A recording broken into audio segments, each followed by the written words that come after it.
Gracias al Señor por esta conferencia, por las iglesias que están detrás de este evento. Gracias por sus pastores, por sus miembros. Doy gracias al Señor también por cada uno de ustedes que hizo el esfuerzo de llegar hasta aquí. La luz me impide ver nítidamente sus rostros, pero ya me voy a acercar, si es posible, para identificarlos, saludarlos. Muy bien. Habiendo ya orado, les invito a abrir sus Biblias en Lucas, capítulo 16. Lucas, capítulo 16.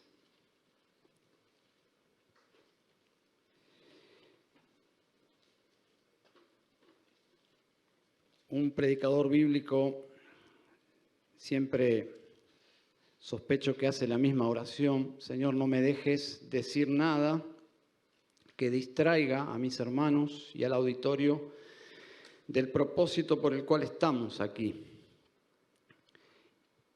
Y es justamente atender lo que el Señor nos quiere ministrar. Bien, así que no voy a mencionar nada más de lo que ya se dijo acerca de mi persona y de mi ministerio, simplemente añadir que me acompaña mi amada esposa, quien en diciembre cumpliremos, Dios mediante, 30 años de matrimonio, y el Señor nos ha dado dos preciosos hijos, Josías, que está por ahí sentado, y Santiago. Bien, así que simplemente eso, y vamos a ir a Lucas capítulo 16, versículo 19 al 31. Ustedes allí pueden observar, no sé qué título tienen en sus Biblias. En la mayoría de las Biblias dice simplemente el rico y Lázaro. Algunas Biblias de estudio agregan la parábola de el rico y Lázaro. No lo sé, pero hay un debate sin duda si es una parábola, no es una parábola. Me inclino a pensar que sí es una parábola, con algunas añadiduras particulares que la hacen una parábola especial, porque las otras parábolas no tienen el nombre de sus protagonistas, como aquí por lo menos algunos. Encontramos allí a Abraham, a Lázaro. No tenemos el nombre del rico, pero más allá de esos detalles entiendo que es una parábola. Bien, y cuando leemos este pasaje, que sospecho que todos lo tienen ya por lo menos en mente de qué se trata. Leemos este pasaje y podemos darnos una idea de lo que significa Juan 3:16 cuando dice que todo aquel que en él cree no se pierda. O cuando leemos 2 de Tesalonicenses capítulo 2, capítulo 1, 2 Tesalonicenses 1, versículo 8 y 9, dice: en llama de fuego para dar retribución a los que no conocieron a Dios ni obedecen al Evangelio de nuestro Señor Jesucristo, los cuales sufrirán pena de eterna perdición, excluidos de la presencia del Señor y de la gloria de su poder. Esta parábola del Señor es la historia de dos hombres. ¿Bien? Uno se pierde y el otro se salva. Vamos a leer la parábola. Dice el versículo 19: había un hombre rico que se vestía de púrpura y de lino fino, y hacía cada día banquete con esplendidez. Había también un mendigo llamado Lázaro que estaba echado a la puerta de aquel, lleno de llagas, y ansiaba saciarse de las migajas que caían de la mesa del rico.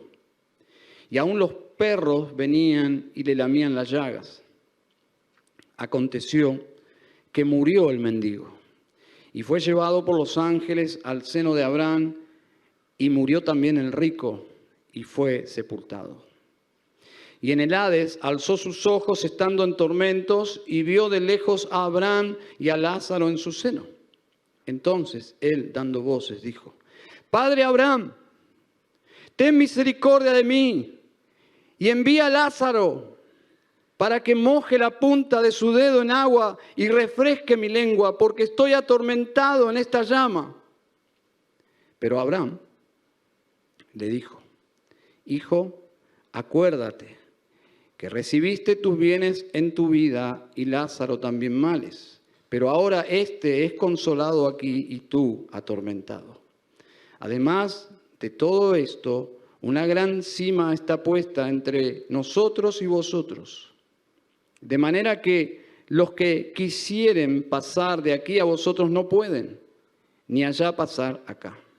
Entonces le dijo: Te ruego pues, Padre, que le envíes a la casa de mi padre, porque tengo 5 hermanos, para que les testifique, a fin de que no vengan ellos también a este lugar de tormento.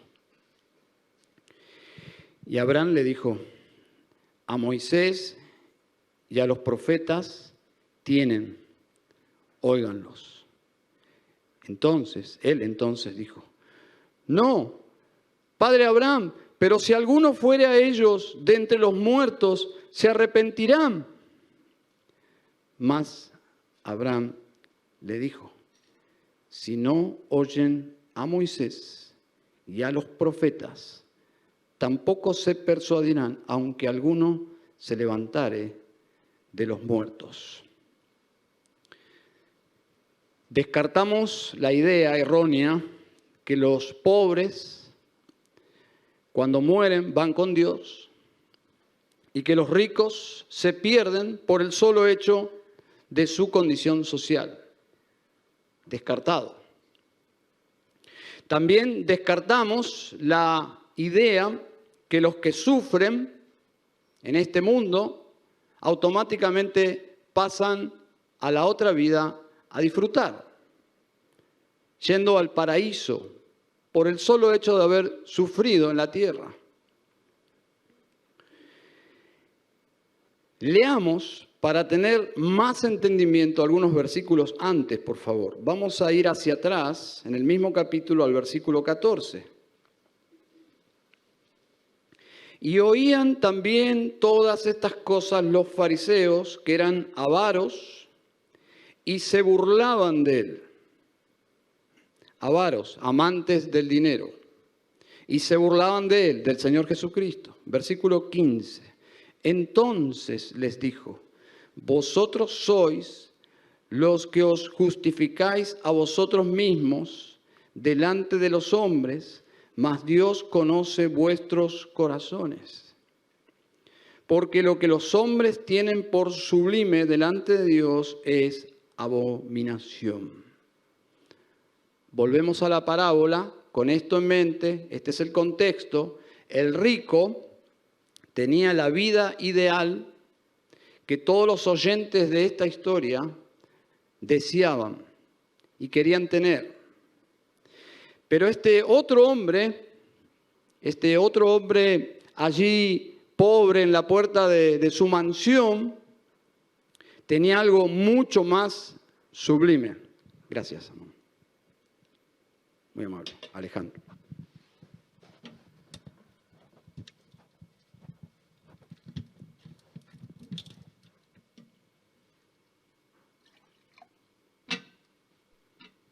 Salud.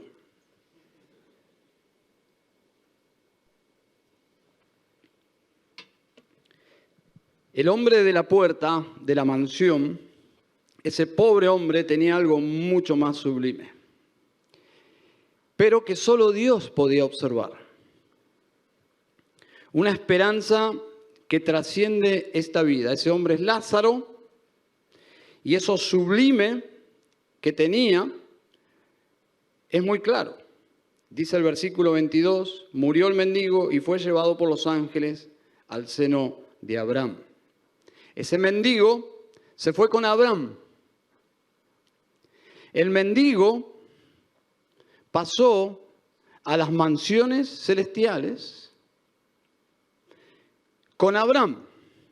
Los oyentes de esta parábola, seguramente cuando escucharon esta parte de la parábola, de esta historia, quedaron consternados. ¿Por qué? ¿Cómo? Porque es muy claro, dice allí, fue llevado por los ángeles como escoltado, como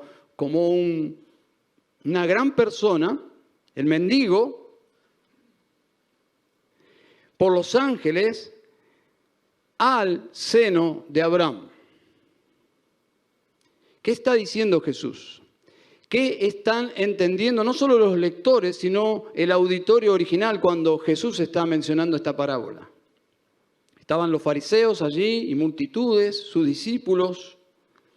Bueno, esta expresión, al seno de Abraham, desde la miseria, desde la necesidad extrema, fue llevado al cielo, por decirlo de alguna forma, al seno de Abraham. Esta expresión aquí, el seno de Abraham, la encontramos en Juan 13:25, cuando dice, él entonces recostado cerca del pecho de Jesús. Juan recuesta su cabeza sobre el pecho de Jesús.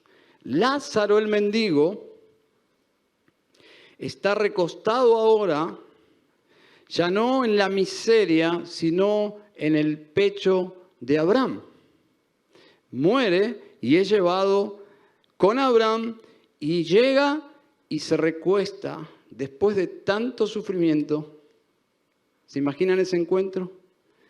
Después de tanta miseria y dolor, la escena de las llagas, del perro, del hambre, ahora está siendo consolado aquí. Y él recuesta su cabeza y Abraham en persona está consolándolo. Lo que indica es que este mendigo está ahora en el centro de la morada de los santos. Allí está Abraham. Y es recibido, podría haber sido recibido y consolado por cualquier otro ser. Pero Abraham en persona lo recibe y lo consuela. Y allí está este mendigo. Está en esa comunión de los santos, nada más ni nada menos que con el Padre de la fe, el Padre de la nación mesiánica. Los judíos tenían en alta estima a muchos hombres del Antiguo Testamento, los profetas, pero Abraham y Moisés eran los más grandes. ¿Bien? Abraham y Moisés, quizás Moisés y Abraham, en ese orden. Nosotros tenemos un aprecio especial por hombres de Dios. No sé, Lutero, Spurgeon, Calvino, Martin Lloyd-Jones, que ya han partido, ¿no? Pero cuando ellos escuchan Moisés, Abraham, son como los padres de la patria y padres espirituales. Y en este especial caso Abraham, el padre de la fe. Para ellos este cuadro de ese mendigo recostado y siendo consolado por Abraham es un cuadro imposible de digerir. Lázaro y Abraham. Jesús dijo en el versículo 13 de Lucas 16, no podéis servir a Dios y a las riquezas. Eso fue desafiante. Y esta declaración de Jesús hizo que la gente se burlara de Jesús. ¿Por qué? Porque la creencia popular era que Dios bendecía a sus favoritos. Dios a las personas que amaba las bendecía ricamente, riquezas materiales. Esta historia no cuadra, en la mente de las personas no cuadra con la teología popular. Según la teología popular era al revés. El rico debía ir con Abraham, que también era rico. Abraham fue rico, un rico recibe a otro rico, y Lázaro, que algo habrá hecho, esa era la mentalidad, algo habrá hecho, por eso está pagando por sus pecados, allí en la miseria, debía ir a la condenación. Esa era la naturaleza de las parábolas, era provocar a los oyentes, hacerles pensar, reflexionar. Y esta historia es realmente muy polémica. El mendigo tuvo la misma fe que Abraham, Gálatas 3:6. Así Abraham creyó a Dios y le fue contado por justicia. Versículo 7. Sabed, por tanto, que los que son de fe, estos son hijos de Abraham. Lázaro tuvo la misma fe que Abraham y entró en las moradas celestiales por la misma puerta que entró Abraham, por la fe. El mendigo representa la actitud espiritual de todos los que se salvan. Todos los que un día llegarán a la consolación eterna y serán recibidos en las moradas eternas, tienen esta actitud. Mateo 5:3, bienaventurados los pobres en espíritu, porque de ellos es el reino de los cielos. Entonces sabemos algo más sobre el mendigo. El mendigo tenía algo sublime que solo Dios observaba, no los hombres. Tenía fe. Fe en Dios, la misma fe preciosa que Abraham. Por gracia, este mendigo es salvo. De la misma forma que Abraham y de la misma forma que todos nosotros y que todos los moradores de la patria celestial. Por medio de la fe, por gracia, no por obras, para que nadie se gloríe. Y el rico, ¿qué tan malo fue para ir al infierno? Recuerden el contexto. ¿Qué tan malo era el rico para ir a un lugar a sufrir de esa forma? Bueno, simplemente el pasaje nos dice dos cosas implícitas. Nos dice el versículo 19 que era muy rico, que vestía de púrpura y de lino fino y hacía cada día banquete con esplendidez. Es decir, su vida giraba alrededor de él mismo y de sus deseos. La mejor ropa, la mejor comida, la mejor vida. Una vida totalmente egocéntrica. El versículo 20 nos dice que Lázaro, que era un mendigo y que estaba echado a la puerta de aquel, es decir, bien visible, lleno de llagas, bien visible, bien enfermo, bien necesitado. Así que tenemos un cuadro de alguien que tiene mucho y en el otro extremo alguien que no tiene nada y que necesita mucho. ¿Y qué hace él? Versículo 21, ansiaba saciarse de las migajas que caían de la mesa del rico y aún los perros venían y le lamían las llagas. Es decir, vemos que el mendigo estaba intencionalmente, estratégicamente, ustedes saben que los mendigos se ubican en lugares estratégicos, donde pueden recibir algo. Son como los pescadores, pescadores de misericordia, quieren recibir algo de los que tienen. Bueno, él realmente no fue muy estratégico para ubicarse en la puerta de este hombre, porque este hombre tenía mucho, pero no compartía nada. Era un avaro, sumamente egoísta y ciego. Los perros venían y lamían sus heridas, pero del rico no recibía nada. Por lo tanto, el rico lo ignoraba. El versículo 24 deja ver que conocía el nombre de este mendigo, es decir, lo ignoraba, pero sabía cómo se llamaba. Sabía que ese hombre enfermo en la puerta de su casa, necesitado, se llamaba Lázaro.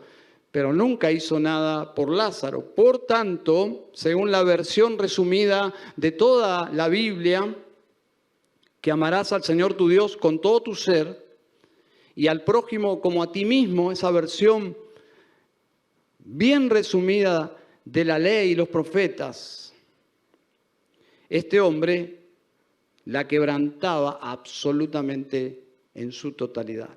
No amaba a Dios sobre todas las cosas, se amaba a sí mismo y no amaba al prójimo como a sí mismo, porque él, si se hubiese puesto en el lugar de ese hombre mendigo, por lo menos le hubiese acercado algo de comida, algo de abrigo, pero no fue así. No amaba a Dios y tampoco amaba al prójimo.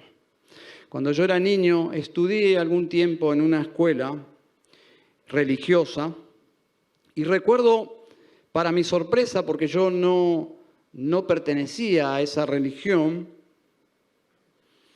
recuerdo en una clase de religión, de fe, yo estaba allí presente porque era obligatorio, el profesor hablaba de la ley de Dios. Quizás fue la primera vez que yo escuché acerca de la ley de Dios. En casa no profesaban ninguna religión.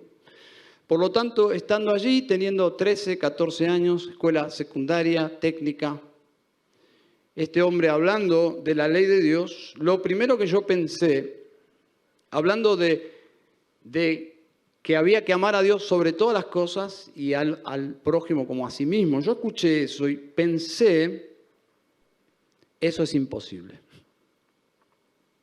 Eso es imposible. Para mí esa clase de religión se convirtió en una clase de ciencia ficción. Desde mi inocencia y de mi mente pagana, entendí que eso era imposible. Y en un sentido, mi conclusión infantil era real. Era real. Nadie puede por sí mismo cumplir la ley de Dios. No estaba tan equivocado. Todos fallamos, todos pecamos. Si alguien quiere ir por el camino de la ley, a Dios se encontrará con esta frustración, que es imposible. La ley pone de manifiesto que no podemos, que somos incapaces. Necesitamos que alguien haga ese camino por nosotros y lo haga de forma perfecta, es decir, sin quebrantar la ley. Y ahí viene nuestro Salvador en nuestro auxilio, ¿no? Nuestro perfecto Salvador. Él vive la vida perfecta y cumple de forma perfecta la ley que nosotros no podemos cumplir. Así que la ley nos muestra nuestra necesidad de salvación, la ley que este hombre quebrantaba sistemáticamente por una forma de vivir humanamente legítima. Un rico, simplemente, que el pasaje no nos dice que era un narcotraficante, no nos dice que sus riquezas eran por vías ilegales, simplemente nos dice cómo vivía este hombre y este hombre estaba perdido. Y si alguien se muere en pecado, se muere sin reconciliarse con Dios, que es el caso de este rico, se muere y se pierde para siempre. Se pierde para siempre. Hay una regla de interpretación bíblica para las parábolas,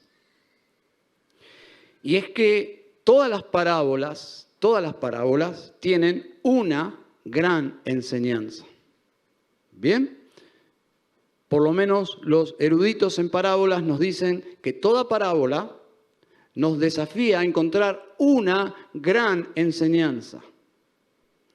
Cuando estudiamos las parábolas debemos buscar esa gran lección, en este caso escuchándolo a Jesús, el Maestro, y nosotros como alumnos y lectores de su palabra, debemos escuchar y ver y pensar cuál es la gran lección aquí.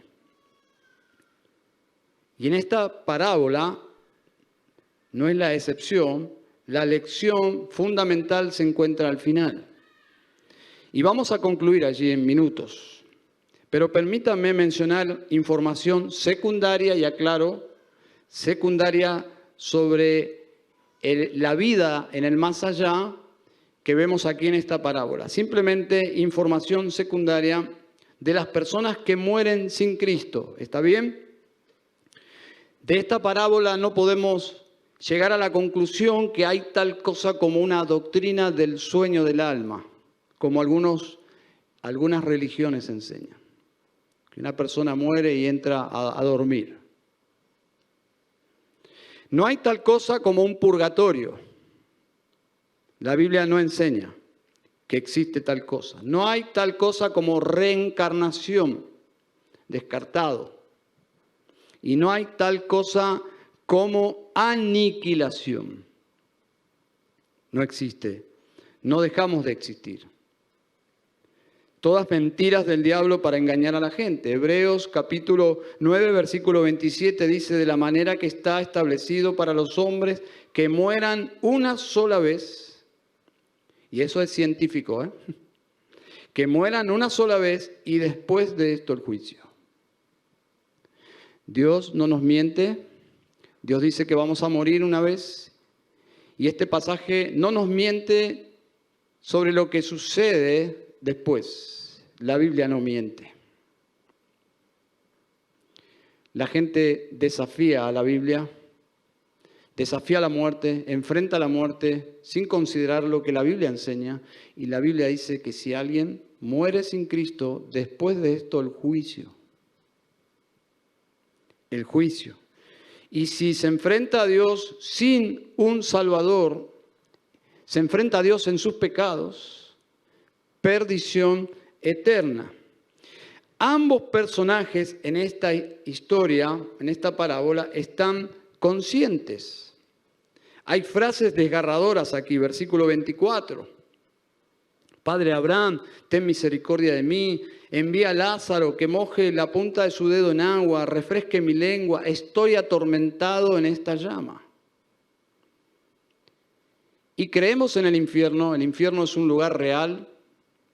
Jesús no solo aquí menciona un lugar de tormento, en todo el Nuevo Testamento encontramos a Jesús mencionando un lugar de castigo eterno, y realmente es un lugar aterrador.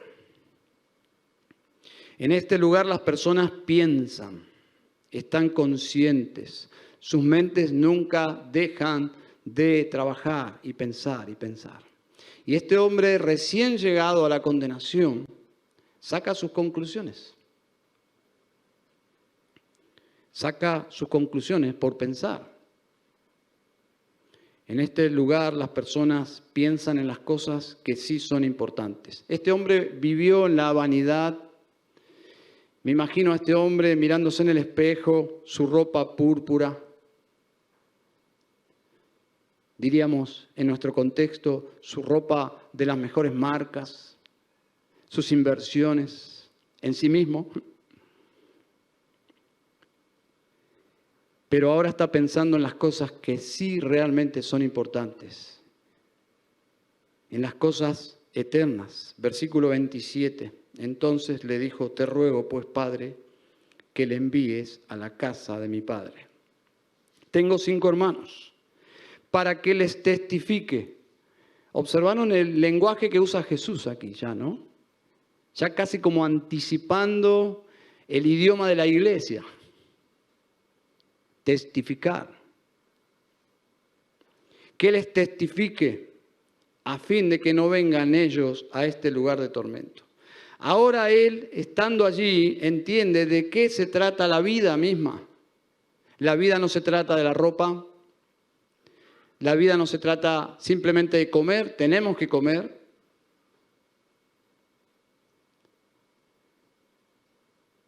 Pero no es eso solamente. Por primera vez él entiende ahora el valor del mensaje de Dios. Nunca le importó. Ahora está hablando de testificar. Está pensando en el prójimo. De esas cosas, en esas cosas se piensa en el infierno. La gente piensa teológicamente en estas cosas, en ese lugar de tormento. En la familia, en la perdición, alguien le testificará, alguien le hablará. Y ahí entramos nosotros, ¿no? Leemos la respuesta cuando él comienza a pedir cosas imposibles. Leemos la respuesta en el versículo 29. Y Abraham le dijo, a Moisés y a los profetas tienen, óiganlos.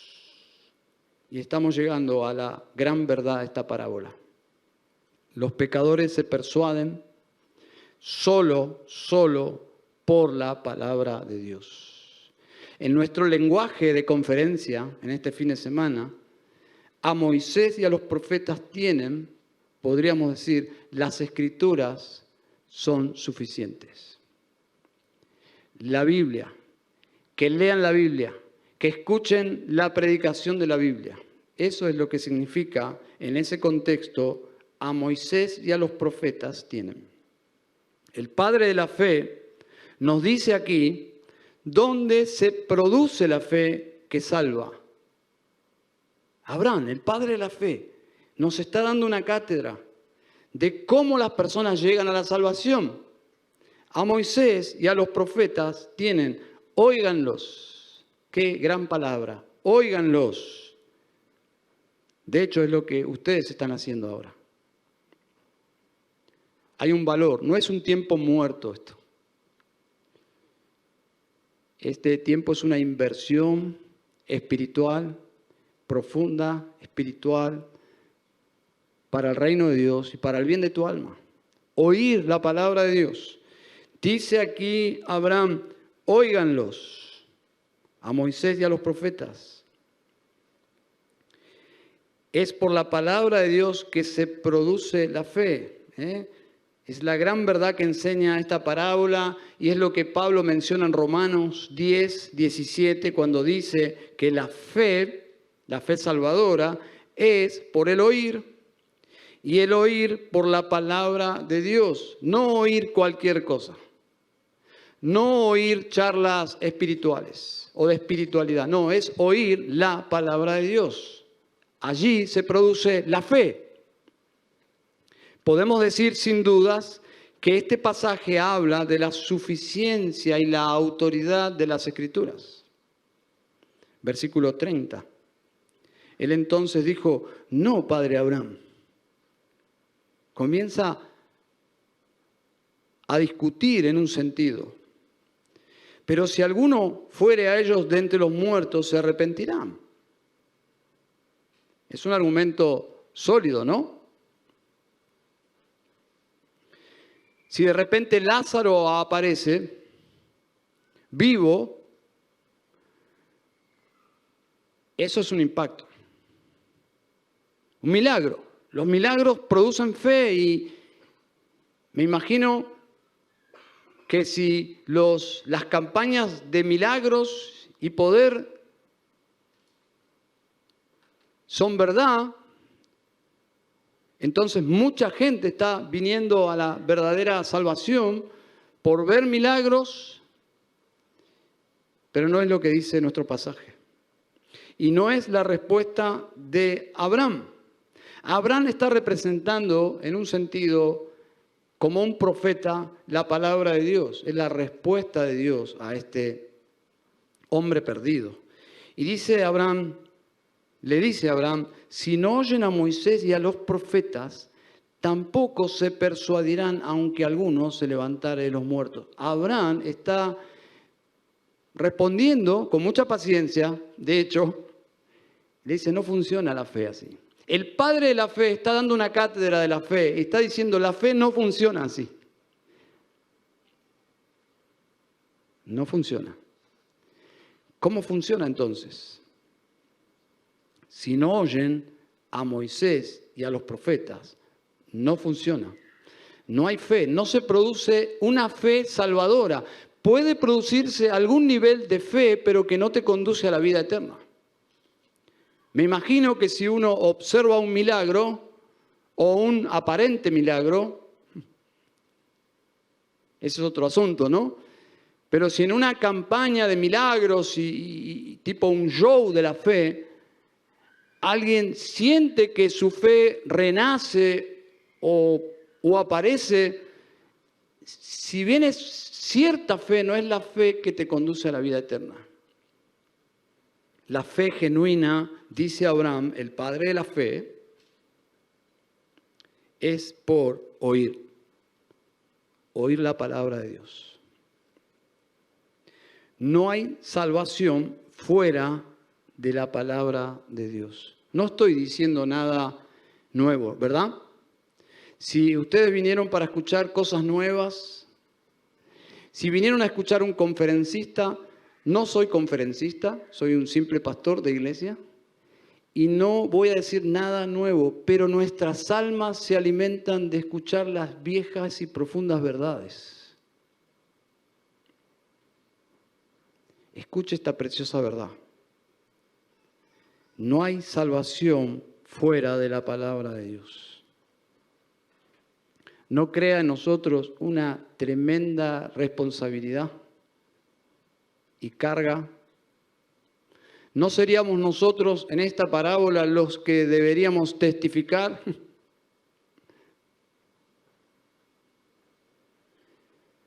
Nadie puede ser salvo sin recibir de alguien, entender y creer el mensaje de la palabra de Dios, el evangelio de nuestro Señor Jesucristo.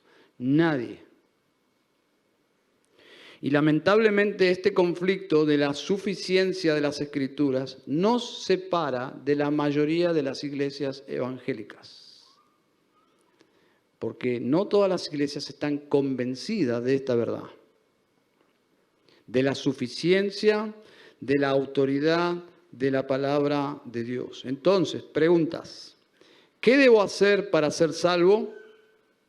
Esta parábola lo responde. Venir a Cristo como un mendigo, sin nada que ofrecer porque no tenés nada. Y recibir el perdón gratuitamente, esa es la gracia.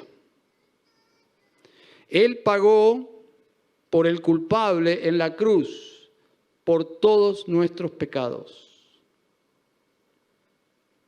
Recibió la pena de nuestros pecados, lo que nosotros merecíamos. Jesús es castigado por nosotros. Y en cuanto a la ley que nosotros quebrantamos y hay un legajo pendiente que debemos enfrentar en el juicio final, Jesús, por su vida perfecta, cumple la justicia de Dios.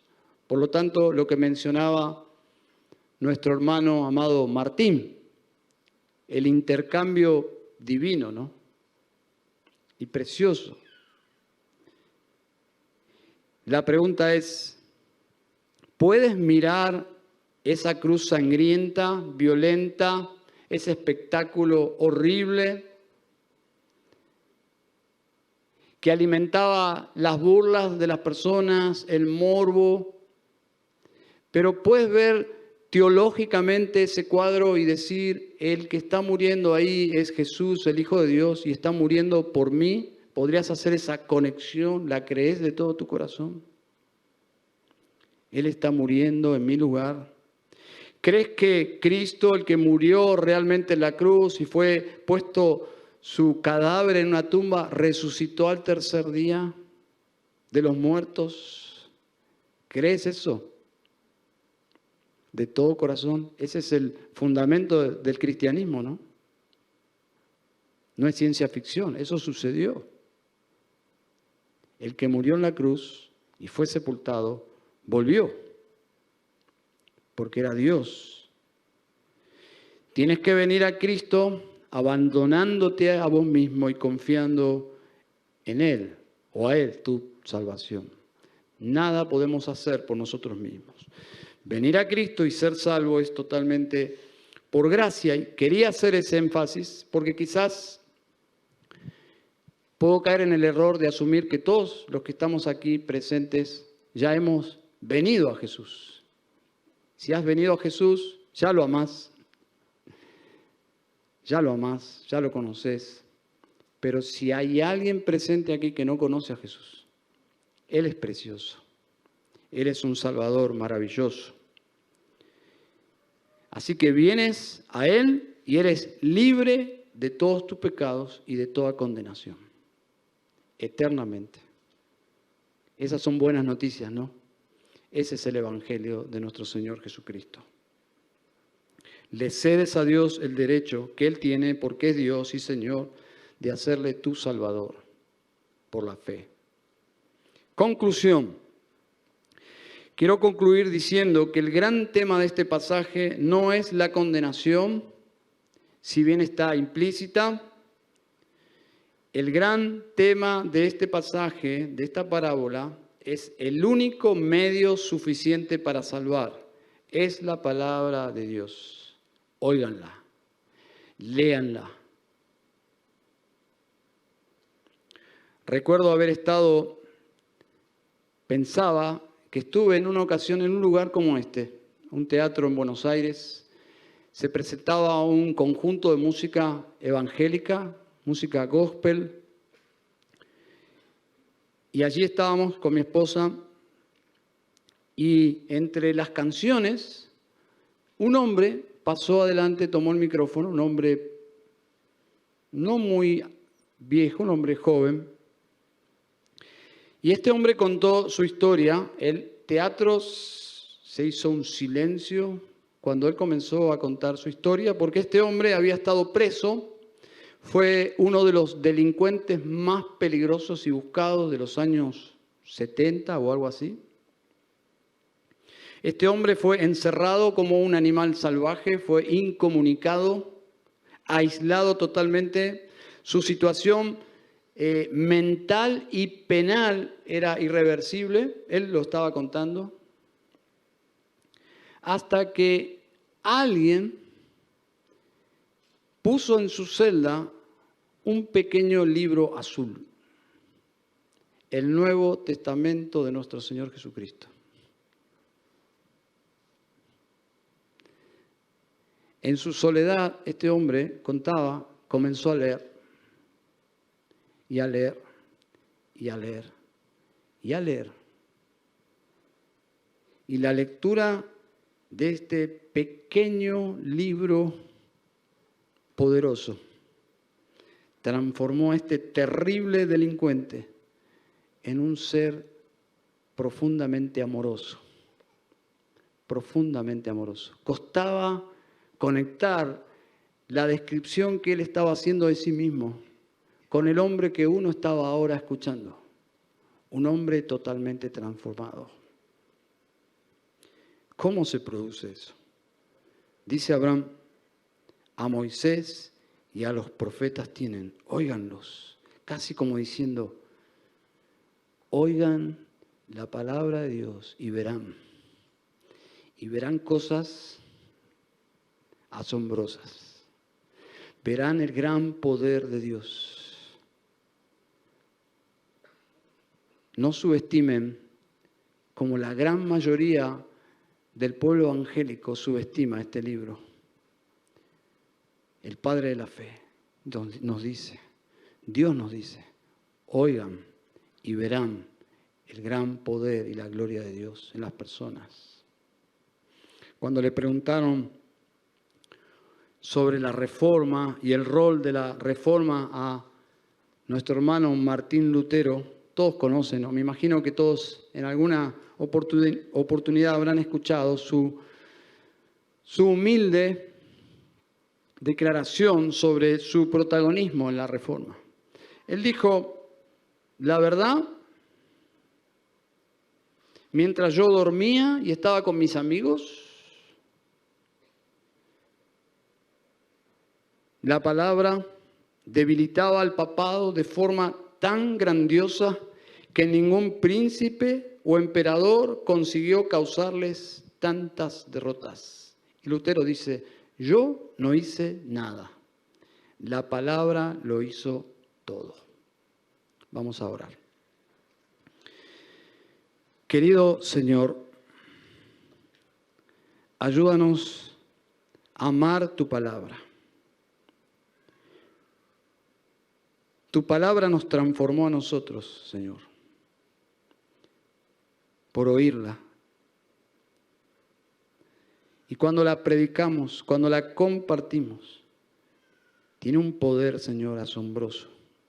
Es tu palabra, suficiente para transformar cualquier vida, Señor. Padre, gracias por este pasaje de tu palabra. Tu palabra es verdad, Señor. Tu palabra es verdad y es poderosa. Decimos amén porque tu palabra nos transformó a nosotros. Y tu palabra apunta a tu amado Hijo, nuestro Señor Jesucristo. Si oímos tu palabra y lo que tu palabra dice de Él, quién es Él y lo que Él hizo por nosotros en la cruz, realmente nuestras vidas serán transformadas, eternamente transformadas, para vida eterna, Señor. Oramos agradecidos en Cristo Jesús. Amén y amén.